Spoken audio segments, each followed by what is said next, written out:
Goodreads be lying, and I should have known that. You're not going to jail. You're going to prison. Is he headline cook or does he follow orders? Hey, welcome back to my channel. Grab a pen and paper, grab your phone because we're about to go through the March new releases.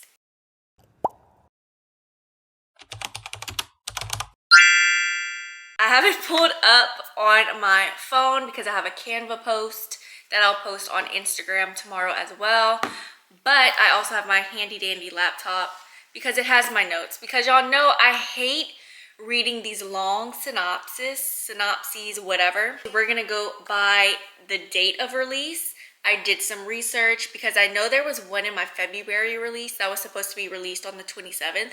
Someone let me know in the comments. It's not going to be released until February 4th or something of 2025. Goodreads be lying, and I should have known that. So I also double checked on Amazon that all these books are supposed to be coming out when they are. Starting off with March 5th, we have 5 new releases. The very first one, probably at the top of everyone's TBR, if they haven't already read it as an arc, is This Could Be Us by Kennedy Ryan. Let's see what this is. This is a spin-off of, well, it's not a spin-off. It's the second book in whatever Before I Let Go series, but it's a different character. Soul Dad, I've seen that name before, no clue how to pronounce it. It basically sounds like she was in a marriage and she gets cheated on, or her husband has an affair. In the process of trying to fix the problems, she ends up rediscovering herself, and a man enters the picture, the forbidden one. The one she shouldn't want but can't seem to resist. She's lost it all before and refuses to repeat her mistakes. Can she trust him? Can she trust herself? After all she's lost and found, can she be brave enough to make room for what could be? Listen, I'm a little scared, okay? Because I do have one mutual who read it. And I don't know if I just loved her review so much. I feel like she critiqued it very well, but I know that she's more than likely in the minority because a lot of people love this book and she had a different take. And so I'm really taking her take to heart. So I'm a little nervous to read it, but I ended up loving Before I Let Go, and it's still the only book of hers that I've read. No clue why. The Poisons We Drink is a YA fantasy, I think. So in that world, it's a country divided between humans and witchers. And we have our main character, Venus. What am I doing? We have our main character, Venus Stoneheart, and she makes illegal love potions to support her family, which is a dangerous business. Brewing has painful, debilitating side effects, and getting caught means death or a prison sentence. Jail. You're going to jail. Not even jail. You're going to prison. What? There was a viral sound that was like that, or a video. Is it, you're not going to jail? You're going to prison. I need to, Let's TikTok it. You're not going to jail. You're going to prison. You're not going to jail. You're going to prison.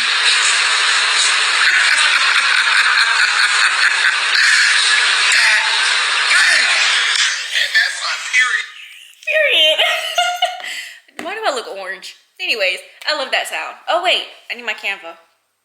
I'm getting distracted here.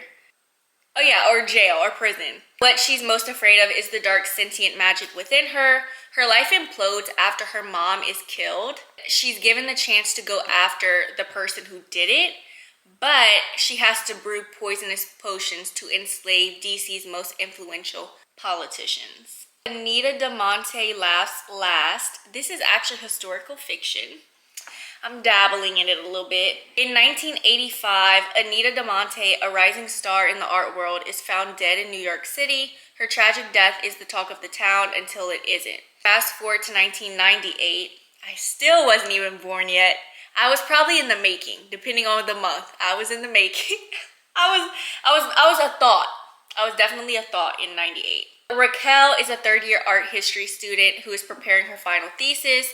She's not that popular, I think, but she becomes romantically involved with a well-connected older art student, and she finds herself rising up in the ranks. She ends up stumbling on Anita's story. Somehow her relationship is gonna mirror Anita's from back in the day or something like that. This book is going to move back and forth between perspectives, both Anita and our main character Raquel.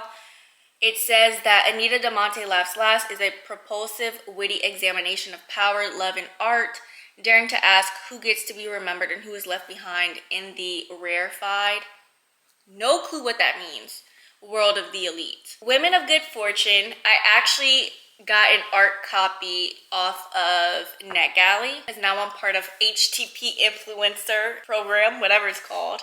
This is set against a high society Shanghai wedding, a heartfelt, funny, dazzling novel about a reluctant bride and her two best friends, each with their own motives and fed up with the way society treats women, who forge a plan to steal all the gift money on the big day. We love that. The vibes that it's giving feels like other books that I've read before, specifically books with heists. For example, one of my favorites is To Have and to Heist by Sarah Desai, I think. It's a rom-com, but girl, that ain't no rom-com. Love that book. I'm hoping I get the same vibes. Or any of the books by Jessie Sutanto, specifically the wedding one with Mehdi. The third one is actually on this list, but we'll get to it later. The No Girlfriend Rule, unforgettable queer romance about a teen girl whose foray into fantasy tabletop role-playing brings her new confidence, true friends, and a shot at real swoony-worthy love. March 7th, we have an indie romance, On the Line by Naomi Loud. This is about James Ferdinand. She grew up in high society. However, she had like an authoritative dad who didn't like let her do art or something, so she ends up moving because she wants to pursue art, and she becomes a server at this restaurant. I think it's like a high-end restaurant. The only silver lining is the line cook, or one of the line cooks. Is he head line cook, or does he follow orders? It don't say. And his name is Ozzy McKenna.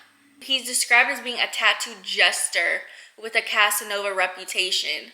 And he's immediately smitten with, who was her name, James? And he makes it his mission to charm the new girl. They become friends with benefits, making a deal to leave drama out of it and hide their arrangement from their co-workers at Orso, which is the name of the restaurant. Apparently, either both of them or one of them doesn't actually want a relationship. That's why they're doing friends with benefits. March 12th, we have two books. Just Another Epic Love Poem. So this best friendship blossoms into something more in this gorgeously written queer literary romance, told in lyrical confessional prose and snippets of poetry. Just Another Epic Love Poem takes readers on a journey that is equal parts joyful, heartbreaking, and funny as Mitra and Bia navigate the changing nature of I Love You. So it sounds like from friends to lovers. I don't know how I feel about that because I hate friends to lovers, and this sounds like best friends to lovers, obviously. But I'm gonna give it a try. Maybe the formatting is gonna help with reading it. The Manicurist's Daughter is a memoir by like a regular person. At least I think she's a regular person. I don't know, but she's not like famous. So I read a memoir? I have read a memoir. I read one by a Congolese author. How the sun never rises, how the sun rises, something like that. I may input a picture. An emotionally raw memoir about the crumbling of the American dream and a daughter of refugees who searches for answers after her mother dies during plastic surgery. And I think this is, I don't know if he's gonna necessarily critique or bring up critiques about beauty standards here, because it reminds me, I forgot her name. Talk show host, is it on the talk, and she does Big Brother. I forgot her name. Is it Luann? It's not Luann. I forgot her name. I saw an interview from like years ago. Oh, she ended up on the talk talking about how like back in the day when she first got started, she was filling in for someone at whatever news station that she was working at, and she wanted to be a headliner, like head anchor, and the people end up telling her like, you'll never do that because of how you look, you know, like you just have ethnic features. And she ended up doing like plastic surgery and stuff. So I'm curious if that's where that is gonna go. March 19th, we have 3. Where Sleeping Girls Lie. This is the same author that wrote Ace of Spades, which I loved. This is a YA contemporary mystery. A girl new to boarding school discovers dark secrets and cover-ups after her roommate disappears. I'm a little nervous to read it only because I did see Aubrey read it, and this was like a while ago. She obviously had an art copy, and I think I remember her saying she didn't love it. I watch her videos, but I don't know what kind of book she likes. I don't know if her not liking it would affect me not liking it. I think it would depend on how she felt about Ace of Spades. Rules for rule breaking. Honestly, the cover is so cute. I feel like I've never seen a cover like that. I'm not into art or anything, so I don't know what kind of... It just feels different. It looks different. Book Smart meets Never Have I Ever in this debut YA rom-com about two Korean American teens forced into a shared college visit road trip where they discover that the reasons they've been rivals their entire lives might actually be signs they're a perfect pair. Yo, we are speeding through these. I love that. But watch when I go to edit, it's probably 30 minutes long. Yeah, because I'm chit-chatting. Okay. In a not-so-perfect world, a delightful Caribbean... Okay, is it Caribbean or Caribbean? I think I say Caribbean. That's what flows out of my mouth. About an ambitious designer of apocalyptic video games with a strategy for almost everything who discovers what happens when her best laid plans go off course. I feel like I took too much out of the synopsis because I didn't get nothing from that. Y'all can look that up, I think. And then the last date that I have is March 26th with, I believe, the most books. Actually, no, it's the same amount as March 5th, which is 5 books. Maya's Law of Love. A bride to be convinced she's cursed in a romance finds her luck changing at exactly the wrong time. Maya has a list of laws to explain why, like, her love life is not booming. But something changes and she's headed to Pakistan. I don't know how to say that either. For an arranged marriage with a handsome, successful doctor who ticks all the right boxes. However, the journey to get there, disasters upon disasters. And she ends up being seated next to a cynical lawyer, and he's not helping. Storm leaves them stranded in Switzerland, and I guess they're trying to get back. But I don't know, are they trying to just get back home? Or are they trying to both go to like Pakistan? Is that where they were all headed? You know, or was he getting off somewhere and hopping on another one? They become travel buddies because they trying to get somewhere because they're not supposed to be in Switzerland. Manila Takes Manhattan. This is an irresistibly engaging story of two Filipino celebrities caught between everything they want and everything they are. Filipino musician and producer Mon Mendoza and an actress, Olivia Angels. That looks like Angeles to me. I don't know that I would say they become friends with benefits, but they start a sexy little tryst. That's what this says. The next month, they find out that they're working on the same movie. So I'm assuming because she's an actress, she's the one acting in it, and he may be producing something or working, you know, behind the camera. This sounds kind of like Kenny D. Ryan's book, Real, which I still have not read yet. So I'm just saying that's what the synopsis is given to me. If you've read Real, and maybe you've read an art copy of this, because I think it is on NetGalley, let me know if it's the same. Or let me know if you think it sounds similar as well. The Good, the Bad, and the Aunties is the third book in, I forgot what the series is even called, by Jessie Sutanto. I'm just going to read a little bit of the top part. What should have been a family celebration of Chinese New Year descends into chaos when longtime foes crash the party in this hilariously entertaining novel by Jessie Q. Sutanto, best-selling author of Dial A for Aunties. I don't want to read the rest of it just because even though each book is a separate like story, it's best to read it from the beginning. I'm excited. I hope it's the last book. I loved Dial A for Aunties. I think I gave it like it wasn't quite a 5. I think it was like a 4.5 or a 4.25 just because it was a little too out there. But I ended up reading the second book and I think a lot of people agree that it's not the best. Dead Girls Walking is a shocking, spine-chilling YA horror slasher about a girl searching for her dead mother's body she's searching for her dead mother's body. I feel like I read the synopsis and just skimmed right over that part. At the summer camp that was once her serial killer father's home. Perfect for fans of Friday the 13th and White Smoke. Let me reread that. Okay, but whose serial killer father's home? Our main character, the girl searching for the body, or the mama's daddy? So is this the grandpa? A little confused. But I loved White Smoke. I'm assuming Friday the 13th she's talking about the movie? Or is there a book called Friday the 13th? You know? But I did read White Smoke. And I enjoyed it. I think I gave it like a 5-star. Either a 5-star or a 4.75. Then lastly, A Great Country. I did not put the genre. This isn't historical. I think it's literary fiction. It explores the ties and fractures of a close-knit Indian American family in the aftermath of a violent encounter with police. I think it's like a large family living in one house. I could be lying, so don't take my word.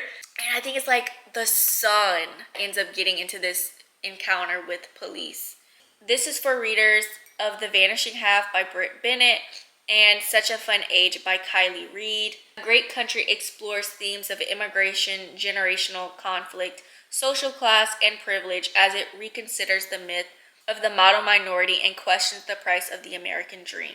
That's it. These are all the books that I'm excited for that are releasing in March. Which ones am I most excited about? Dead Girls Walking, for sure. I think that's top. A Great Country, I'm excited to read. I hope it's not that long. On the Line, I haven't really been into spicy romances lately, but I love Naomi's writing, so I'm excited to read that. And this one feels a little bit on the lighter side compared to her other book. The Manicure's Daughter, I'm excited for that too. Maya's Law of Love, The Poisons We Drink. I've been getting more into fantasy lately. But yeah, I'm just naming everything. I would say the most I'm least excited for is probably Just Another Epic Love Poem. Just because that feels out of my comfort zone. It's also a trope that I don't like. I want to read it regardless. Let me know in the comments down below which books you're excited for. It doesn't matter if it's any of the ones that I've mentioned. Maybe you know some that I don't know of that I will add to my list because it sounds good. That was a mouthful. Thank you for watching, and I'll see you next week. Bye.